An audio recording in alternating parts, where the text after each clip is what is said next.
Howdy! Welcome to Aspire Mountain Academy.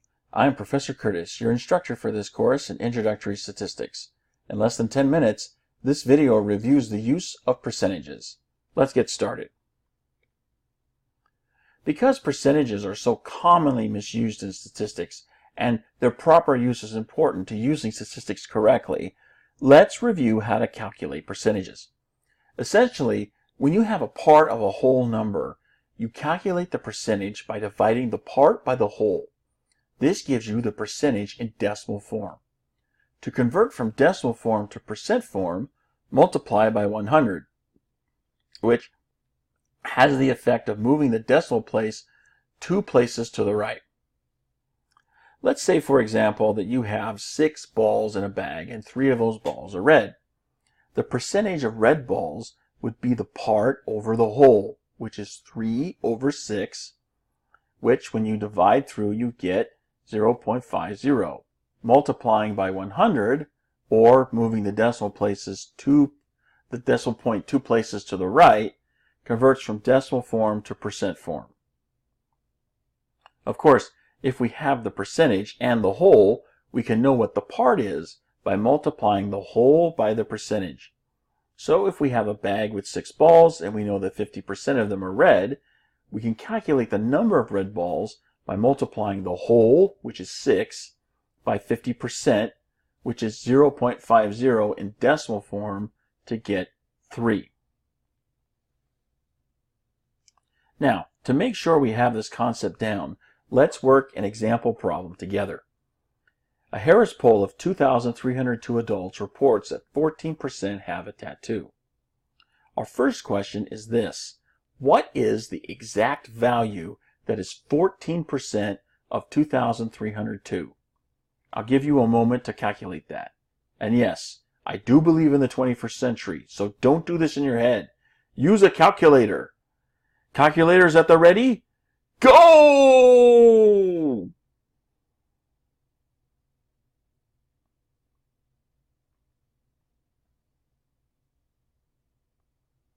I hope you got this. Exact means you don't round to any whole number, but rather just take it as it is, decimals and all.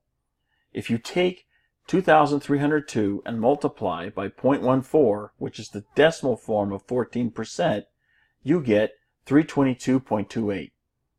Remember that when you use percentages to perform calculations, you must use the decimal form of your percentage and not the percent form. Okay. Next question.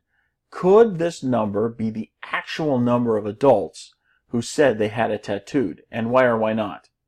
Again, I'll give you a moment to produce a response.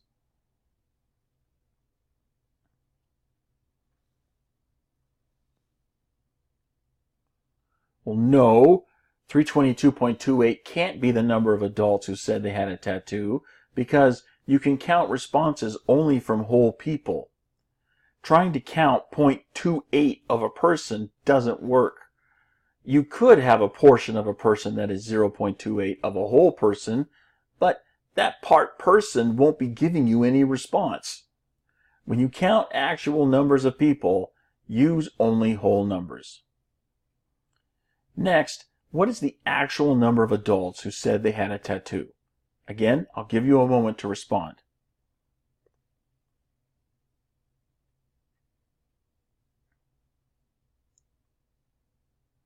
Okay, to get the actual number, we take the exact number and round it to the nearest whole number. When rounding, follow the traditional rounding rules of going down when the number in the next decimal place to the right is less than 5, and up when the number in the next decimal place to the right is 5 or more. This means 322.28 rounds down to 322, because 2 is the number in the next decimal place to the right from where we want to round. In this case, that's the number just after the decimal point. Since 2 is less than 5, we round down. Finally, among the 2,302 respondents, 46 said they had face piercings only. What percentage of respondents had face piercings only?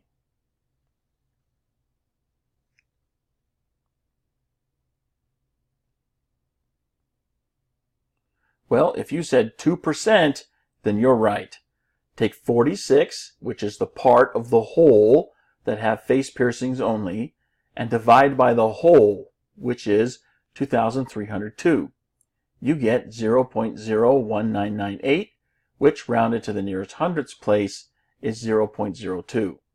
Converting from decimal form to percent form gives 2%. Let's work another example problem. A Harris poll of 2,513 adults reports that 76% prefer $1 to be in the form of paper currency. I'm definitely a part of that 76% because I hate coins.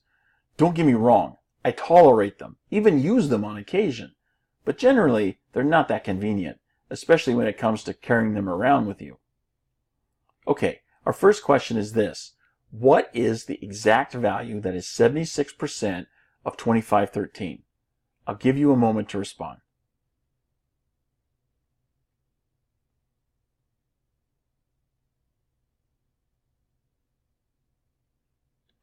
If you take 2513 and multiply by 0.76, which is the decimal form of 76%, you get 1909.88.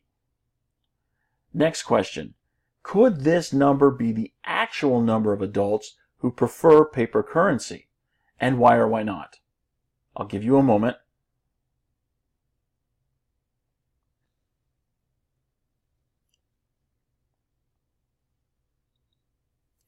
No, it can't.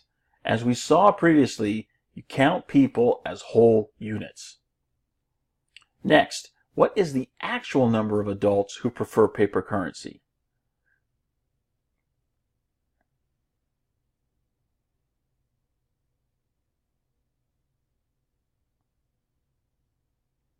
To get the actual number, we take the exact number and round it to the nearest whole number.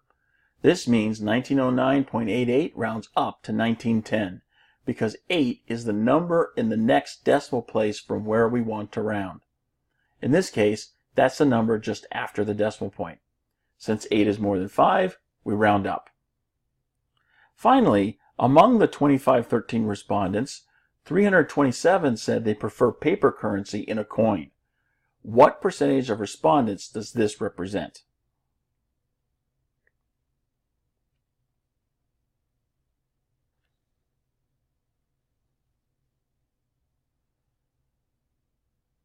Well, if you said 13%, then you're right.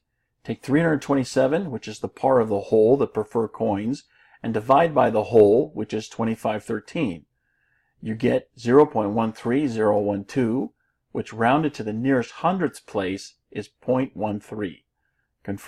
Converting from decimal form to percent form gives 13%.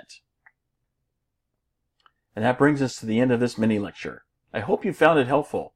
If you'd like more practice with calculating percentages, the next mini lecture contains some more examples for your practicing pleasure.